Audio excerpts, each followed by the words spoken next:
nyaris kita tidak temukan manusia yang sempurna kecuali Nabi dan Rasul yang punya sifat ma'sum, dijaga oleh Allah Subhanahu wa Ta'ala. Siapa yang dari baligh sampai sekarang Jumatan yang tidak pernah salah pandangannya, tidak pernah keliru bicaranya, tidak pernah salah mendengarnya? Mustahil. Seustad-ustadnya, kiai sekiai-kiainya pasti pernah salah. Jadi kalau Anda ingin mencari kesalahan seorang ustadz, ya pasti ditemukan sepanjang dia manusia. Kiai demikian, Habib demikian, sepanjang manusia, sepanjang bukan Nabi dan Rasul. Siapapun, mau pejabat, mau rakyat, mau birokrat, siapapun, pasti ada potensi untuk berbuat salah sepanjang kita masih hidup dan sepanjang setannya juga menunaikan tugasnya untuk menggoda manusia. Nah, Allah yang punya sifat Rahman dan Rahim sebagai penutup bagian dari khutbah ini menginginkan dalam situasi itu pun tetap melindungi kita, tetap menjaga kita.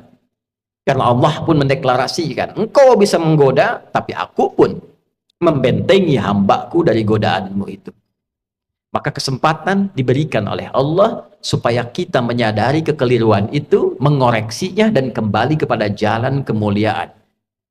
Tidak ada manusia yang tidak salah selain Nabi dan Rasul. Tapi diberi kesempatan oleh Allah dari kesalahan itu kembali menjadi soleh.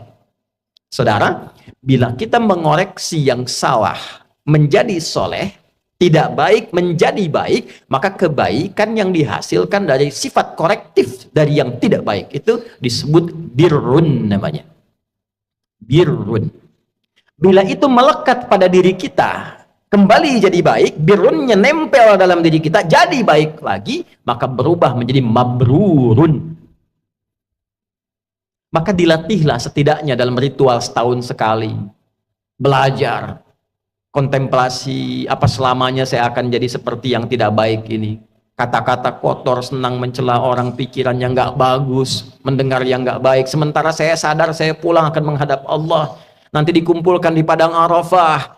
Maka dibawa ke miniatur kehidupan orang kumpul semua sama. Mau pejabat, mau rakyat, mau punya kedudukan, mau tidak, pakaiannya sama, ritualnya serupa. Deklarasi kesetaraan. Bahkan sebelum PBB deklarasi, sebelum ada terbentuk banyak negara, Islam sudah memperkenalkan kesetaraan. Tapi dalam kesetaraan itu ada renungan. Apakah akan begini selamanya? Sementara kita akan pulang kepada Allah. Apa enggak malu pulang dengan status sebagai pencuri, pulang dengan status sebagai koruptor, pulang dengan status sebagai pencela, pulang dengan status sebagai penyogok? Apa enggak malu diviralkan di alam akhirat nanti? Fulan koruptor, fulan penyogok, fulan pezina, fulan penipu, datanya dibuka semua, nggak bisa bohong dia. Apa nggak malu? Maka direnungi itu di Arafah itu. Taubat dia, kenali dirinya, tahu kemana ia berkehidupan, kemana ia berakhir, kemana ia pulang. Setelah itu dia bertekad, dia zikir dari Arafah pergi ke Muzdalifah. Fa idza afadtum min Arafatin fadhkurullaha 'indal masy'aril haram. Dia bawa zikirnya, dia bertekad, dia akan lempari itu sifat-sifat buruknya yang ada dalam tubuhnya dulu, karena 3 yang mempengaruhi dia menjadi tidak baik. Dirinya yang tidak bisa mengontrol nafsunya, faktor lingkungan sekitar yang dekat, lalu yang ketiga lingkungan jauh, terdekatnya disebut aqabah dalam diri, lingkungan sekitaran disebut wusta, yang jauh disebut dengan ula. Maka yang pertama dia lakukan, lempari dulu sifat yang tak baik dalam dirinya. Maka catatan di Arafah, dia bawa ke Muzdalifah, dia bawa 7 kerikil di situ, dia datang ke Jamarat, dia lempari. Bismillah, Allahu Akbar, lontar sifat kurang baiknya. Oh, ini diri saya yang tak bisa mengontrol nafsu, sering celah orang. Bismillah, Allahu Akbar, lontar, dia nangis karena yang dilontar sifat buruknya. Ritualnya demikian. 2 lontar, 3 lontar, sampai ujung kepala, sampai kaki. Setelah dia melontar, dia menghadap ke arah kiblat, lalu dia berkomitmen. Inni wajjahtu wajhiya lilladzi fatara as-samawati wal arda hanifan musliman wa ma ana minal musyrikin. Inna salati wa nusuki wa mahyaya wa mamati lillahi rabbil alamin. La syarika lah. Wa bidzalika umirtu wa ana minal muslimin wa ana awwalul muslimin. Ya Allah, detik inilah aku pasrahkan diriku sepenuhnya kepada Engkau, penguasa semesta. Ada orang-orang berkata, Tuhan itu alam semesta, maka Allah lebih detail lewat Rasul yang disampaikan, akulah penguasa alam semesta itu.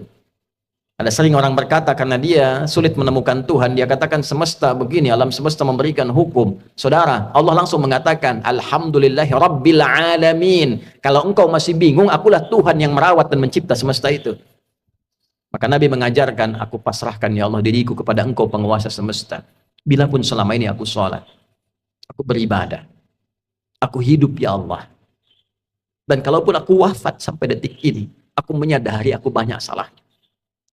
Maka aku bertobat dan berjanji tidak akan menyimpang lagi. Kalau engkau beri aku kesempatan hidup setelah ini, aku berjanji akan menjadi muslim yang lebih baik lagi mulai detik ini. Lalu setelah itu dia merenung lagi, ada yang belum selesai, maka dia pergi ke Muna. Kita kenal dengan Mina. Dia renungkan apa nih? Karena pengaruh teman, catat oleh dia. Oh, ini saya nggak bagus karena gaulnya nggak baik di sini. Karena pengaruh tempat baru, dia bertugas, bertemu lingkungan baru, maka dia balik lagi. Sehari, renungkan lagi, 2 hari. Dia merasa bagus, selesai. Tawaf ifadah, atau dahulukan oleh dia, selesai, tuntas hajinya. Dia merasa kurang sempurna, sampai hari ketiga, nafar akhir. Wadhkurullaha fi ayyamin ma'dudat faman ta'ajjala fi yawmaini fala ithma alaihi wa man ta'akhkhara fala ithma alaihi. Apa kesimpulannya? 5 nittaqa. Jika dia sudah menilai dirinya, takwanya sudah balik. Jadi intinya takwa lagi. Takwa lagi. Itulah sebabnya bekal haji pun dari bekal takwa pulang takwa. Di mana ditemukan statement bekalnya? Al-Baqarah 197. Al-hajju ashhurum ma'lumat faman farada fihinna al-hajj fala rafatha wala fusuqa wala jidala fil hajj wa ma taf'alu min khairin ya'lamuhu Allah wa tazawwadu fa inna khairaz zadi taqwa. Haji itu ditentukan waktunya, sudah viral diketahui persiapan sampai puncaknya. Jika Anda komitmen bersiap haji, maka siapkan dirimu. Jangan berkata kotor. Jangan engkau berdebat pada yang tidak penting, berselisih. Jangan berperilaku menyimpang. Itu yang kita koreksi di sana.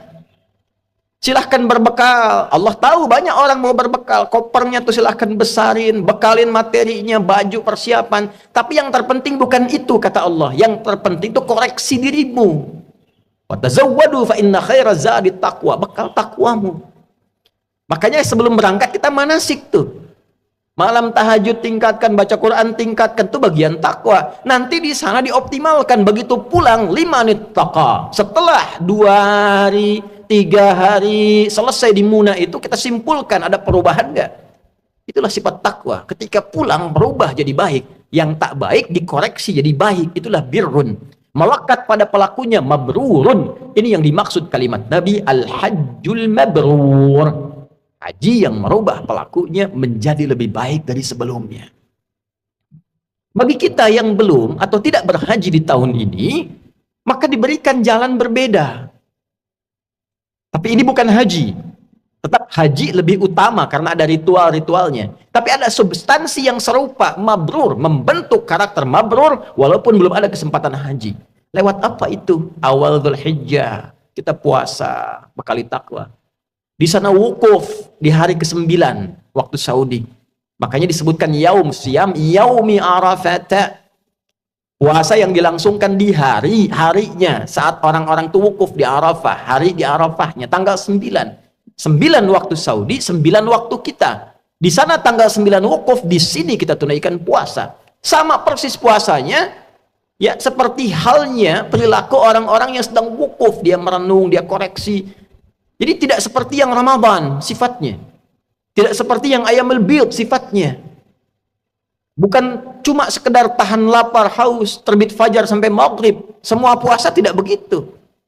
Ada keistimewaannya. Khusus untuk Arafah, esensinya koreksi diri. Kenali kekurangan dan seterusnya. Malamnya takbir, saat di sana melontar jumrah esoknya tanggal 10, di sini kita menyembelih. Sifat hewani.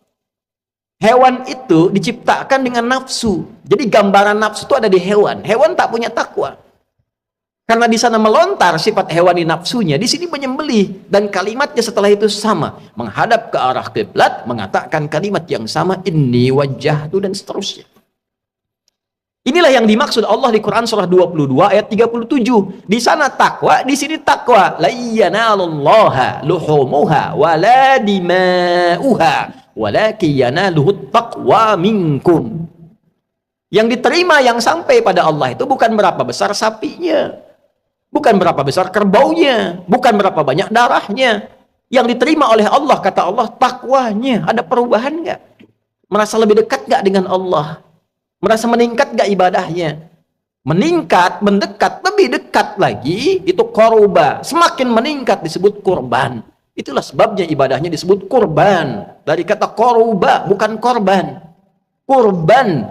Kenapa disebut kurban? Yang dimaksudkan ketika kita berbagi dan komitmen menjadi baik, dilihat standarnya setelah itu menjadi lebih dekat hubungannya dengan Allah. Meningkat takwanya. Itulah mabrur.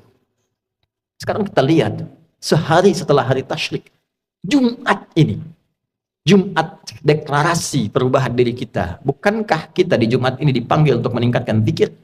Coba dicek, jadi lebih dekat gak dengan Allah? Merasa meningkat gak takwanya? Beruntung kita, alhamdulillah, tinggal di Indonesia, karena semua bagian dasar kehidupan berbangsa, bernegara dipaku dengan sifat takwa. Di pendidikan, Undang-Undang Sisdiknas nomor 20 tahun 2003, dari mulai pasal menimbang A sampai E, 5 itu poinnya. Poin kedua, B itu sudah takwa. Undang-Undang Dasar tahun 1945 mengamanatkan pada pemerintah, mengusahakan menyelenggarakan satu sistem pendidikan yang meningkatkan keimanan dan ketakwaan pada Tuhan Yang Maha Esa, serta akhlak mulia. Baru mencerdaskan kehidupan bangsa.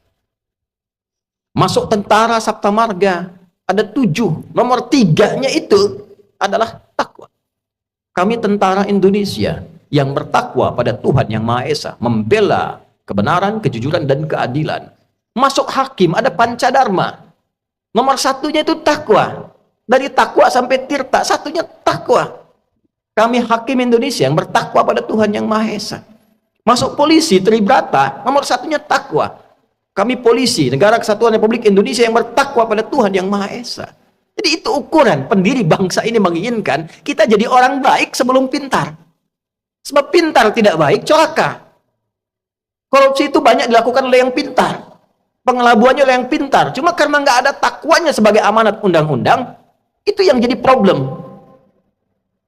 Nah, kalau kita mengklaim negara muslim terbesar, setiap Jumat pengingat pertama takwa, hadirin. Bertakwalah kepada Allah dengan sebenar-benarnya takwa. Tuh pulang Jumatan, betul nggak takwanya ada tuh? Ada nggak yang hilang sendal tuh? Baru keluar masjid. Itu kalau kita tunjukkan menjadi muslim yang benar, berubah jadi lebih baik, korban dekat dengan Allah, itulah esensi manusia mabrur yang diinginkan oleh Allah